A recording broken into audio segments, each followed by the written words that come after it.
Greetings. One of the most familiar sights on the roads, the good old Mini. It's been around for 30-odd years now, so I guess we can judge it to have been a success.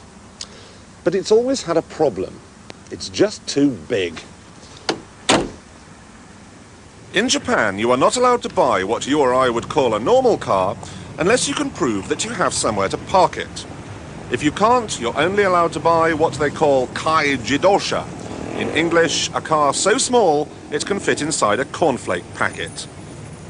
It must be less than 55 inches wide, its engine must be smaller than 660cc, and that's very small, and it must be physically incapable of exceeding 87 miles an hour. But there's nothing in the law that says how fast these cars are allowed to accelerate, which is where this comes in.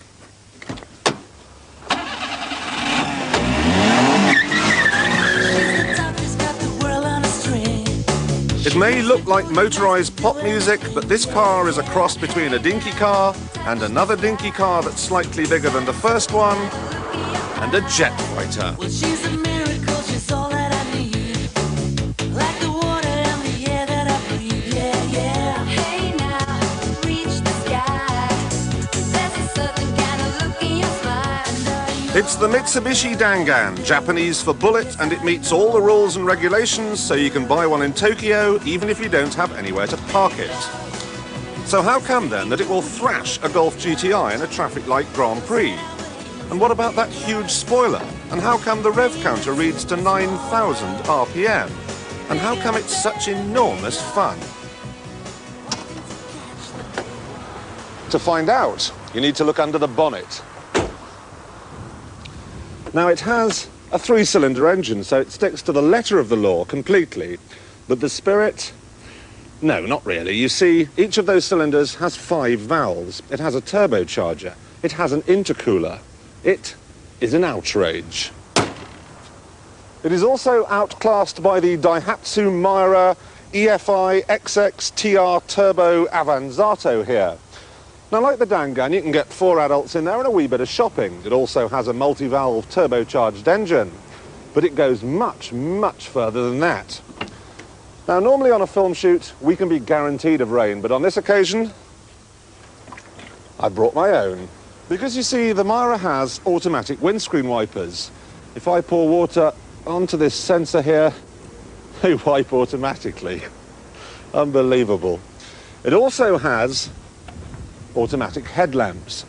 There's a sensor here. If I cover it up to simulate darkness, the lights come on. It also has air conditioning and a sound system that can knock people's houses down.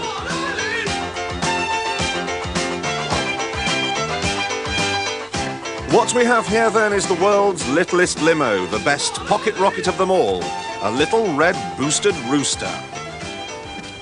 The thing about driving a car like this is you feel very socially responsible because it's small, it's environmentally friendly, and it's economical. You should be able to do more than 60 mpg. But at the same time, you feel like a complete hooligan because you want to drive so fast all the time. There really is something here for everyone. It's environmentally sound, yet it's more fun to drive than even the most exotic supercar.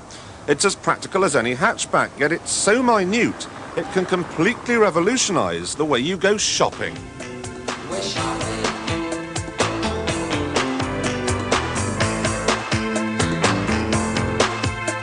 We're shopping.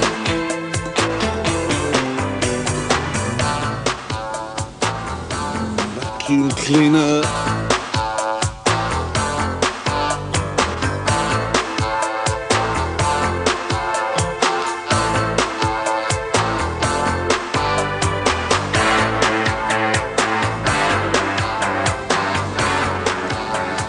Oh, terrific handling.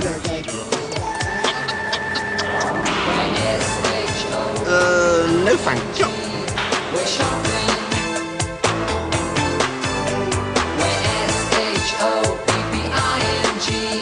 We're shopping. In Japan, you can even have a version of this astonishing little machine which has 4-wheel drive and 4-wheel steering. Now, you might imagine that it would represent just about the ultimate of what you can do with a microcar. But you'd be wrong, because you'd be reckoning without the Honda Beat.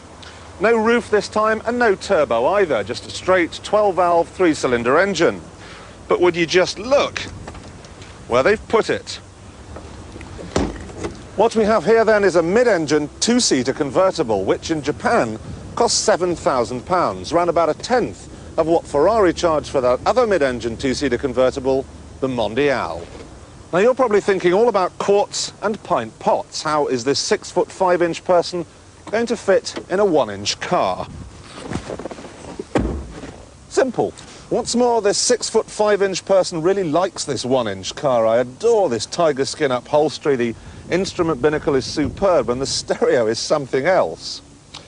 Odd, isn't it, that a car born out of a need for common sense has become a fashion accessory?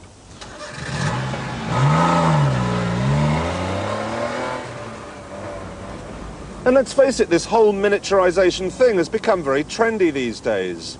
Having a camera bigger than a sugar lump is as bad as wearing flares. And if your mobile telephone is any bigger than a peanut, it's as bad as going down to the disco in a stripy tank top. But do we actually need cars that are this small?